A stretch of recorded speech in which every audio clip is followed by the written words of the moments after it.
heavy hitter in Smash, and the whole team playing around Owner's Vi, as was really well explained there by our analysts, is it's the kind of thing that will hit you like 9 trucks, Valdez.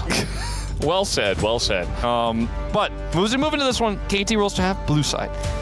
So we'll see what they opt to ban this time around. The Varus does go over. No Sejuani here for Owner. See if the Gwen gets banned here by T1. Looks like Owner shook his head no, but... It was a very slow shake. I don't know if it was actually a no. Yeah, no, he wasn't responding to me. He was answering something else, and the Gwen does in fact get banned. Yeah. Which makes a lot of sense. Obviously with the Rumble being Fearless banned as one of the only real answers to the Gwen. Could have maybe potentially played Jace, but... Yeah, it could have waited, you know, see if the Jace ban comes out and then ban Gwen third, but you know, you're kind of leaving yourself open if you don't ban the right thing after that. The Jace will get banned, so we're digging a little bit deeper into our top lane duels. T1 think Nefiri is an issue? No. They'd rather stop BDD. Interesting that both mid laners who are so known for their Azir had banned against them. Taliyah, though, left up this game. Yeah. Obviously, you know, T1 can also draft to not go full dive, and if, you know, BDD does get Taliyah, won't be in the end of the world at that time, but he's still a great Taliyah player. Pretty bold to just first pick Ashe here. I mean, it says a lot about KT's faith in this new player coming to their roster in his second game of the year for it. He played for them during Kespa Cup, but here in the LCK, it's his first time this year, and hasn't been a ton of synergy built up just yet to just lock that one in against the powerhouse, who is a pretty known quantity, I'd say, at this point with Smash. Doran will get his hands on the Ambessa. We might see a jungle pick to come through here for Owner, unless they want to try to get the bottom duo locked up right now, which it looks like is going to be the case, as Smash hovering between the Jhin, which we did see Guma have success on against Genji, and the Misfortune, which is one of the most lane-dominant champions right now and has a lot of combo potential. Alistar is Fearless banned, and Rel is available.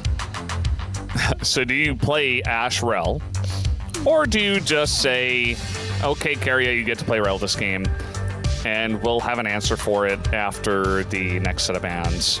Reluctant counter pick here again for casting. It's a pick I've watched him play in the past. I think he's got a good mastery of the champion. It is a matchup into Doran after all, where, you know, if Doran makes a mistake, you know, you might be able to even get further ahead there. But putting their faith in both casting and Paddock with his draft early on, as BDD will get his hands on the Taliyah that has been untouched otherwise in this draft, knowing that Rel is likely to come through, and they don't have an Alistar, as I don't think it's real. Yeah, no, it's not real. Because it's like, oh, man. Not Fiddlesticks? Thought I was canyon there for a second. So I imagine that the Rel will get locked in here because it's just so obvious, but if Faker wants a pick that he feels is going to be banned, a counter pick to the Taliyah, he might grab it, but I just nothing really stands out. I did not expect Blitzcrank, however. Nor did I expect the victory. They were like, now they're probably like, damn, we were going to ban Rel. Okay, well, you know what's really good into Rel is Taliyah and Ashe, potentially. I mean, I do like this Nidalee ban, considering the prio that can be set up here in lanes.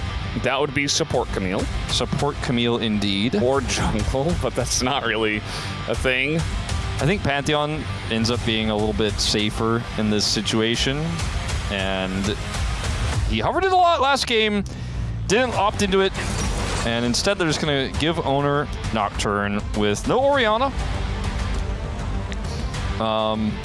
Pretty Owner thing to do. He loves to play this champ. He was playing it before anybody else. He was playing it when it wasn't meta. And it's great for controlling team fights. And when you turn the lights off, it becomes really difficult to get on backline targets, as the Renekton, for example, to set up the chain CC potential that BDD is looking to do with this Taliyah. So a lot of disruption. And we'll see our second Viego of the day here. Has a strong synergy with Taliyah.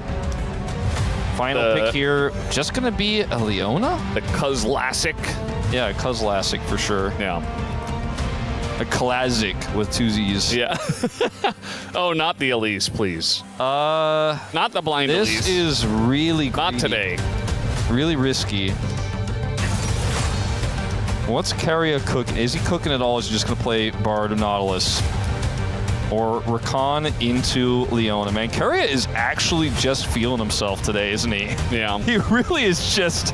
I don't mind the Pantheon either. I think the Bard feels the best for this comp next to the Pantheon. Like, the Pantheon is so basic, it's so obvious, it's so easy. It sets everything up for you. Yeah. But this comp from T1, regardless of what he picks, is going to play Rakan into Leona. Sure. Into Leona Ashe. I feel like the comp for KT Roll is, we'll see how his MF looks up against the Ashe and the Leona. At least the Leona will be very good into the MF ult, but certainly a lot of threats for that Ashe. The Rakan, the Nocturne, and the Ambessa all teaming up with some long-range ultimates to follow up. It's going to be big. Let's jump into game number 2.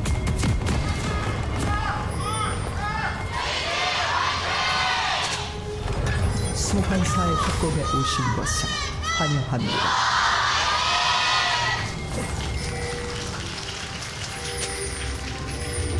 미니언 생성까지 All right, 30초 game number 1. Not sure what happened to the mini-map. Yeah, okay, there you go. Yep. Press the mini-map button. That was Nicely the mini-map toggle. He clicked it, and it came back. Good job, Mr. Strong. There you go. You said game number 1, by the way, which, to be fair, That's weird. it feels like it is the beginning of the series, right? After what happened in game 1 wasn't real and wasn't a game, as the Spacers put it. Maybe I was thinking about game 1 because I saw the Smash scoreline. Yeah. It's possible. I think all KT fans are trying not to think about game 1 right now. Yeah. Trying to think about game 2, trying to think about this pretty well-crafted draft that has a lot of single target CC, and blow up potential. If, Leona hits a Solar Flare, Zenith Blade, there's a Talia flip back, and then that target dies, and then Viego takes over. You could front-to-back team fights that way through the extra damage that Viego's going to put off as you kind of chain your way through. He feels like a comp that has a great identity as Peter goes in, level 1. Yeah. Gonna get the heal out of Keria already. Peter does take a bunch of damage, but that's fine, just level 1. Smash was trying to aggressively trade, as was Keria, into their opponents.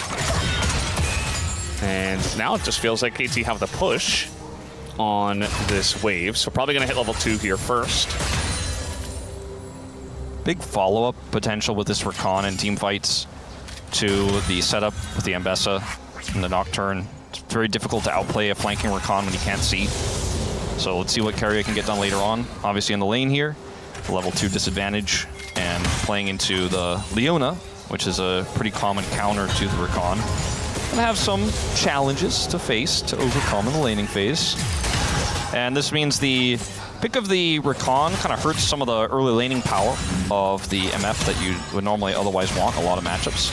Ashe is also just very strong in lane and very annoying to deal with all sorts of different supports. As this counter pick of the Renekton is showcasing some of its power in the top lane as well.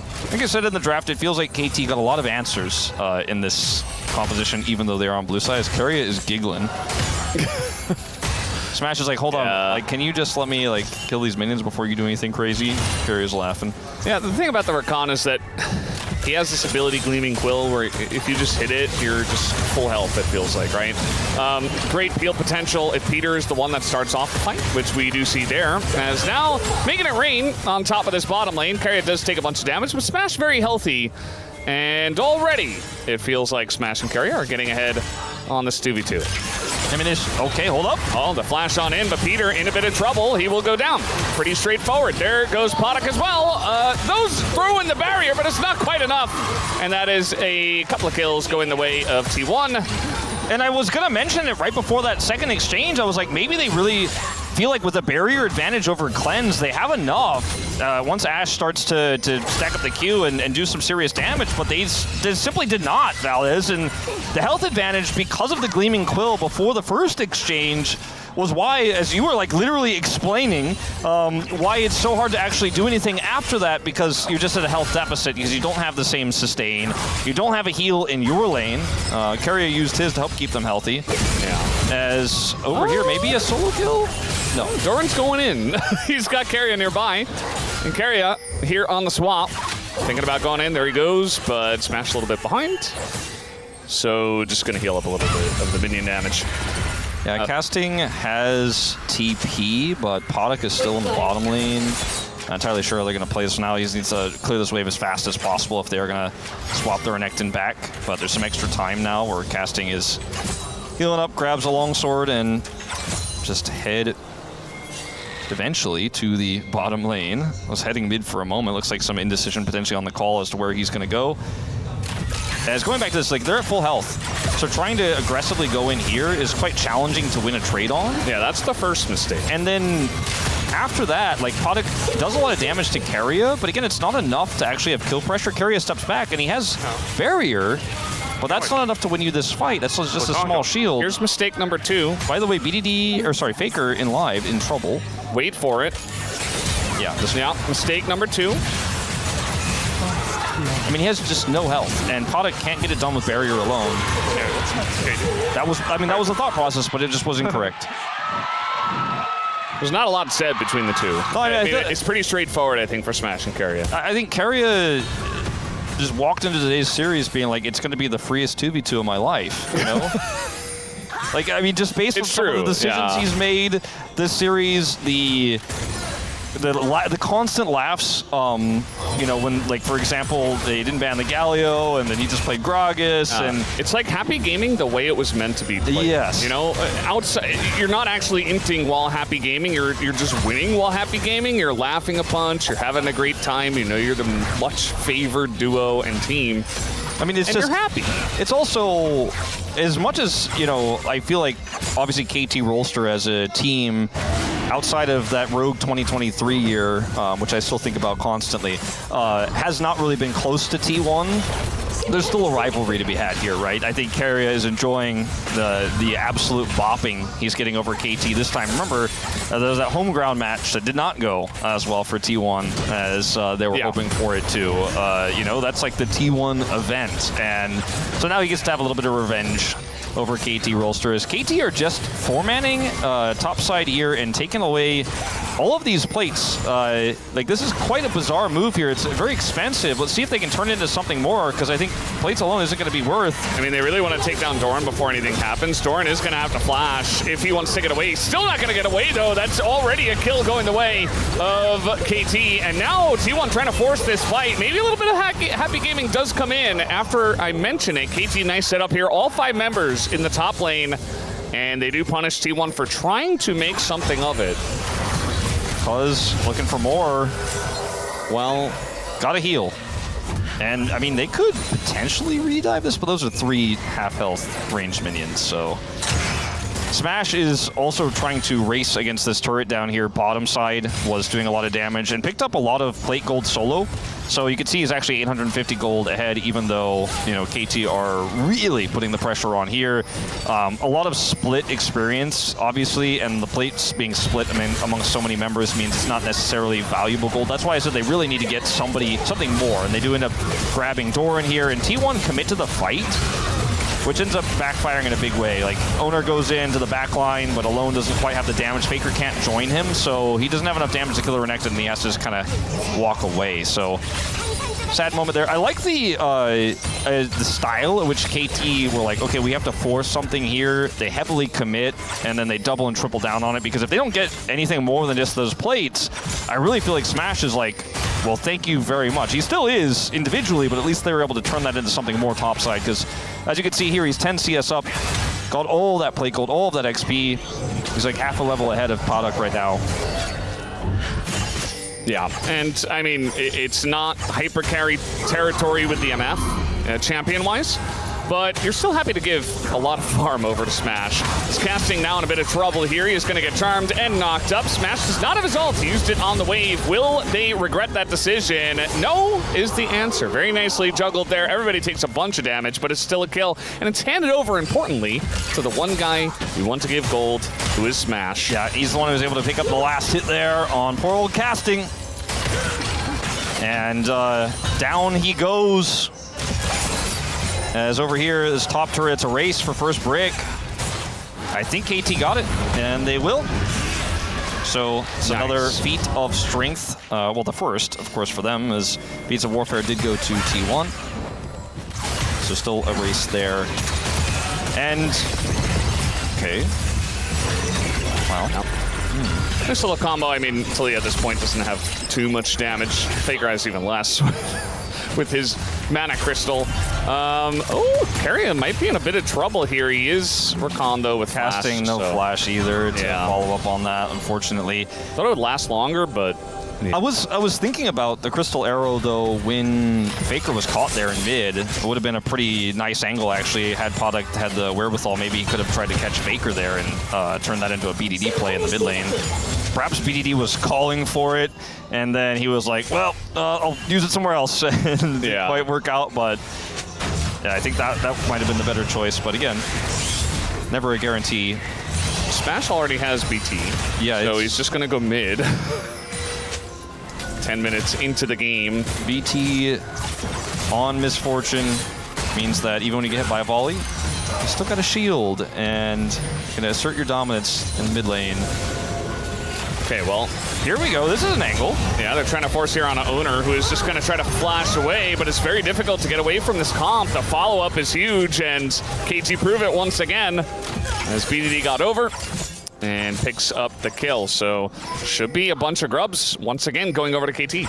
Yeah, Faker is in the bottom lane, had teleport, but really tough to react to a play like that. And in Owner's defense, he has Spell Shield, so in his mind, he feels pretty safe in this scenario, but unfortunately, that's only going to shield one CC, one spell, and the follow-up was there from KT, multiple forms of CC to lock him down and take him out. So another great proactive play here from KT, down on gold, but have found some big successes, some big wins here.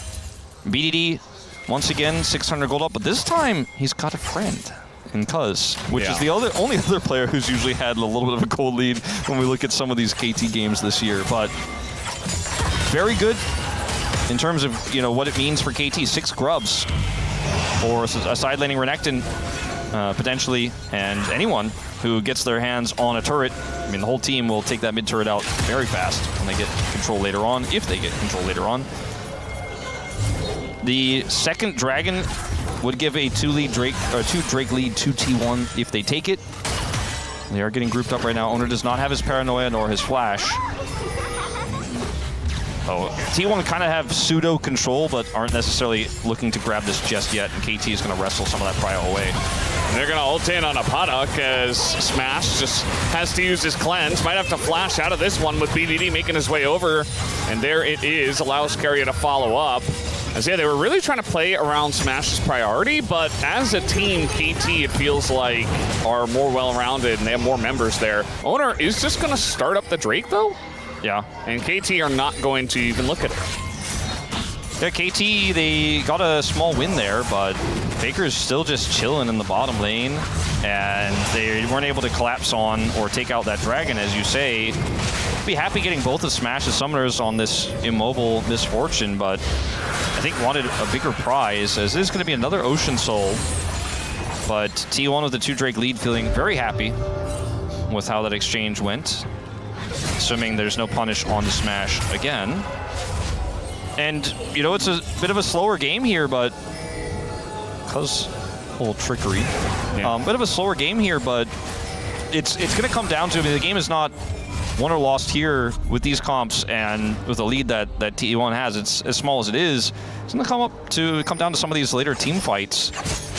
And I do think that KT's best way to win this game is making plays like what they've done so far, where they just lock down a single target and pile on them, and then Cuz does some of the heavy lifting while, you know, the Ashe just continues to layer the damage in. Same with BDD. Yeah. I mean, that should be the way they play out this composition, and I think they've done a great job of putting themselves into a spot where they can actually play against T1. Game 1 wasn't real, as we've mentioned many times. That draft gap was gigantic, and the play gap was also huge. The decision-making from KT wasn't great. They've calmed down a bit here. They're only taking fights that they know they can win. They haven't gone for any unnecessary objectives just yet, and we'll see what happens when that Rift Herald does spawn. But still, I think KT, even, if they get a pick before the Rift Herald, then you've got an angle to actually go for those objectives. So I don't mind their spot right now. So far, we haven't seen a lot of value from, individual parts of T1's comp. We haven't seen the Nocturne get much done here. Owner just getting killed the one time, just kind of farming. I mean, it's like what I said in draft. Frankly, this draft doesn't have a ton of known synergy. Like, this is not a comp, unlike KT's, that's super basic in what it does. Like, it doesn't have, it's not a bad draft. You're gonna say super based. It is, I mean, honestly, picking Rakan into Leona, that was pretty based for the area. It was pretty based. And laughing while you do it, and then laughing when the Leona goes in and you win the 2v2 anyways. Yeah. Pretty base. But yeah, otherwise, in terms of how this comp works in 5v5 fights, it's very tricky, and it's also not simple, because while there's a lot of power in each individual part, they all have to work together well. Whereas for KT, hit CC again, champion die, vehicle transform. That's it. I mean, Thanks that's for as simple spelling it out for me, Wolf. I wasn't 100% sure. No, I mean, I knew you knew, and I know T1 knows. But I think I might have to do a little bit more, a longer caveman speech for the T1 comp. Maybe Chronicle have that one prepared on the space with some non-conjugated verbs. It's a bit of a lull state here. 2,000 gold, though, generated by T1. Faker spent so much time in sides, even though it was significantly further behind earlier on. Now that deficit's only 150 here between him and BDD. Has a 10 CS advantage. And again, we're just waiting for team fights. And for T1, you have to be very careful about how you approach something like this Herald fight without vision. There's a control ward in the pit. They have scuttle control. And if you just walk in one by one, then the explanation I just gave will happen in real time. Yeah. And I think T1 just know this is not a winnable fight without Prio, without vision. They just let it go. I think a wise choice. Yeah, no real reason to force it. I mean, they know they're not ahead enough to get in there without vision advantage, without vision control at all, really. I mean, they had some wards around, and now they're getting control as their team moves in to clear out vision. But yeah, at that time, they weren't exactly set up. They have the first couple of Drakes. Unfortunately, they did roll the Ocean Soul, which isn't the best, especially for their comp, which doesn't have a lot of tankiness, have a lot of high health bars even. So, I mean, it's okay for Ambessa, you know. I mean, it's not bad, but definitely would have loved to double roll Hex Tech. That would have been nice. BDD does not have the Andres, but he still hurts good old Doran. And the game slows down once more as T1 weren't going to opt into a bad fight. BDD can't kill Doran. It's a bit quiet, but T1 have Prio. They have 3 wards to the left of the Dragon Pit, 1 in the Tri-Brush beneath, and then 2 in the entry points for Cuz to potentially get in, try to look for a steal. He's got Flash and Heartbreaker. So, kind of covering all their angles, as that's an unfortunate miss for Peter. Yeah, Cuz is right there. He's decently fed. 1,000 gold ahead of Owner right now. Both top laners have teleport. Peter's gonna go in. Owner just gonna flash away. Yeah, scared of that follow-up from BDD. Yeah.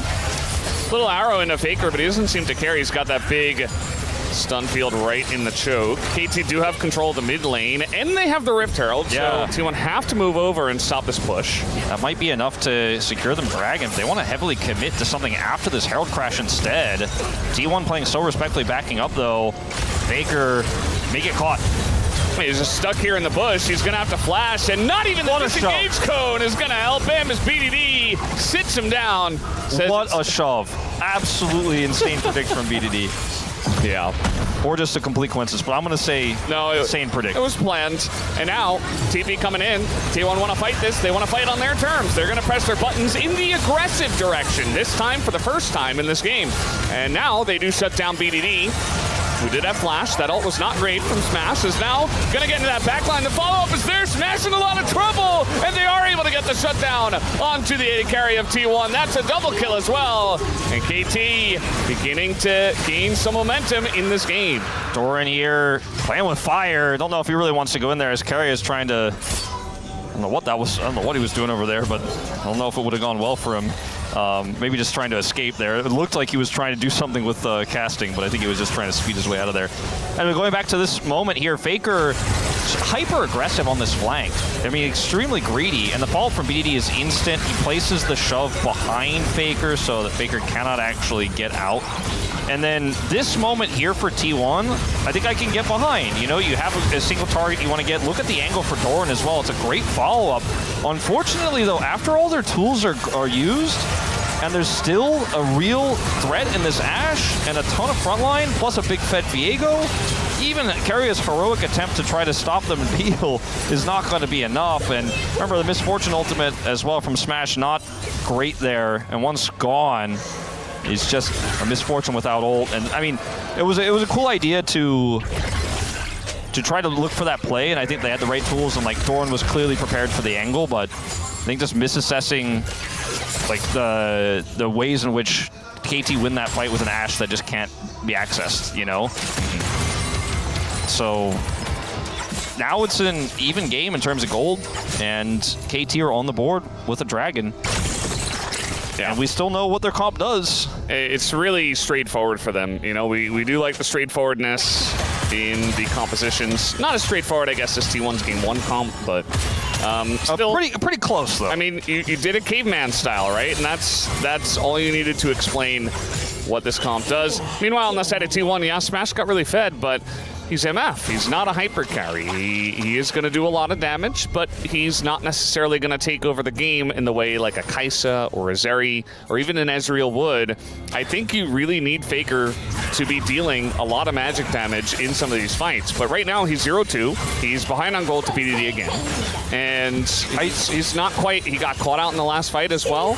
Yeah. So Smash isn't going to be able to do it alone on MF. If he was playing Zeri, sure, but he needs Faker to also do damage. I feel like this is not a Smash-type champion because, you know, you and I were joking about it in the break as Teddy played Misfortune. Misfortune is kind of like your team does all the work and you press the button. Yeah. It's not a skill expression champion. It wasn't designed to be one. We've talked about this a lot, whereas Smash is kind of the skill expression player from what we've seen from him so far. I mean, go back and watch that Kai'Sa game if you don't believe me. But yeah, again, him having all the gold means his team needs to hold KT in place for him to swing. So it would be nice if they had like a Rel in this comp. They did ban it. I think KT would have banned it if they left it open. But yeah, I mean, it still feels like, you know, when you look at this comp, there's just not a whole lot of setup for the Misfortune. It's great into dive, you know, when you're like able to cone at all the champions are running at you if the Misfortune isn't caught, but this isn't necessarily dive from KT. It's just single target blow up with an arrow, you know, with a flip back from BDD. So, you know, Misfortune isn't going to be channeling towards, you know, saving anybody. Maybe like a Viego that's running down to get that kill, but it's very tricky to pilot, and I think, you know, we said take the nameplates off, or I said, I won't put words in your mouth, but I said, like, take nameplates off. I think KT had the better draft. No, I do agree. I think T1 is feeling some of that right now. I think you have to. You know, the Nocturne hasn't really achieved what you wanted it to achieve. You know, I think what they did on that Dragon, where they pressed all their buttons into BDD, that was like the best fight that T1 have had. And that was good, but the follow-up was honestly not. I mean, they couldn't really run away or anything, but they thought they could take the fight, and they got bullied by casting instead. They need to do more of that, but the farther they fall behind, the further and further they fall behind, the less of those fights we're going to see from T1. Yeah. And it's still T1, an incredible team that has looked way better than KT throughout this year and brought Gen.G to the brink in that best-of-3 banger that we had on Sunday. So if there's a team that can get it done, the compositional deficit with the creative draft, I guess you could say here. Like That's one way to put it. Yeah. It could be them, but Keria will have to dash away. We saw a Smash Cleanse. Not sure exactly why, but the disengage cone is going to help them out. I don't think he was slowed up by anything, but they did both dodge the arrow, so no big issue there. BDD tried to go for another shove angle there, but found himself also flying with the blast cone. And now KT full prio on this dragon. Doran has an off angle here. There is a teleport flank ward potentially for him to take as well if you wanted to do a deep flank. It's actually, in fact, going to be Faker who goes that route, though. Don't know about that. Well, they're going to turn off the lights to get into that back line, and one stun on the smash is enough. He's totally zoned by a Renekton, and he has to flash away. But look at the damage right now from the Nocturne. At least they get the Ash. As now Smash tries to get in, but he just dies. As he was isolated the entire fight, they don't have an 80 carry. Cuz is going to get blown up by Faker, and they still have this Mbessa as well. T1 trying to fight this one out. It's a very close one. Faker's still full health against 3 low health bars, but he doesn't have a front line anymore. Trying to pull a Chovy here. We'll see if he can do it. The same thing. But we saw Chovy do it with no health, but yeah, Faker's just run away. Yeah, he's not going to have the same opportunity this time around. And man, I mean, the flanking Victor isn't always the scariest of flank champions. They didn't see him at least. Also, watch in this fight, interestingly, because they couldn't see him. The lights are turned out. Smash here is on the wrong side of this fight. You pointed it out. He gets stunned, flashes over the wall. Now there's no stun, so he's like, okay, I can channel. I get something done here. But Cuz is, you know, he doesn't care. Like he's like in stasis. He's not going to take any damage there. So your 80 carry did basically nothing. Kept casting at bay, but Faker isn't able to, without really any front line here, really carry the last parts of this fight. And Victor's not a champion that can do much on a flank in terms of engage. Could have like closed the door there and collapsed on them if KT were kind of messing up in terms of positioning, but you know, at least he Smash channeled his ult. He was able to identify, okay, the stun from the Renekton is down. I have an angle here to just full channel until he physically kills me. But it just wasn't onto any targets, as Cuz was the only one who was arguably going to be hit, but wasn't hit. Obviously not. Yeah. So that was just a really good play from Casting, who's at 4-0 or 4-1-2, excuse me, on this Renekton. Looking really good in this game compared to the last. Yeah, he got very much bullied the last game. That wasn't a very fair one for him. But yeah, the MF doesn't do anything if he doesn't have if she doesn't have protection, if she's on the wrong side of the fight. And it was a very wonky engage because of all the flanking, and Smash kind of got left out to dry as both Faker and Doran were flanking. The one thing I will say is it was nice to see that T1 actually do have other threats outside of Faker as well. You know, I feel like Doran and Ona really pulled their weight in that fight. Absolutely. And were able to do a nice chunk of damage to really shore up the missing MF. So it's not all up to Faker. No, and Faker is sitting on 2 items, will, you know, do a lot of burn with this. And in longer fights, too, the Blackfire Torch is so incredibly strong as you just get more and more value out of it as the fight extends. And that's what Victor wants to do, is be that AP carry. Well, trying to punish Peter here. That's a lot into the Leona, but nobody is there just yet. You see the follow-up is coming through, though. BDD makes his way over. Cuz there as well. The charm comes in from Keria, but no follow-up is there on a BDD. Finally, Faker will put an end to Cuz, who unfortunately got caught in the crossfire. And now T1, nice little pick. And oh, very nice max range from Doran. Gonna catch out the Talia and get the job done as T1 beginning to show what their pick comp can do as the stun comes in from Faker. Excellent position. And that is 3 kills as KT fall 1 by 1. This is what T1 can do if you just get one angle, one moment. They can snowball that turn of events into a massive win. 3 dead on the floor here for KT. Casting, absent from that fight, is going to get a turret for his troubles, but T1 gets so much more. They're going to get a Baron off of this as well, easily. Otacon? Nah. That's a bridge too far, I suppose, but going back to this, it's all down to Peter channeling a recall here, gets found by Keria, and T1 jump on the opportunity. He then goes in. Imagine if BD was just a little bit closer and could have hit a massive shove there. Things could look very, very different. And Keria finally sets up Smash to channel an ultimate on a target. He is able to take out Cuz this time around with some help from Faker, and then they crush this turret. Look at Doran's ult. Yeah, look at this. Doran's ult. Ooh. It almost looked like he just like grabbed one extra like hair too long. Like it's almost like it's like he was actually cheating. Yeah, that was kind of weird. But casting never shows up after the fight is lost, and doesn't show up in the middle of that fight because he just doesn't trust that KT can actually turn that one around. I think it's a wise choice. He gets the turret in exchange, but without him being there, it allows T1 to try to push that advantage even further, almost taking out that inner.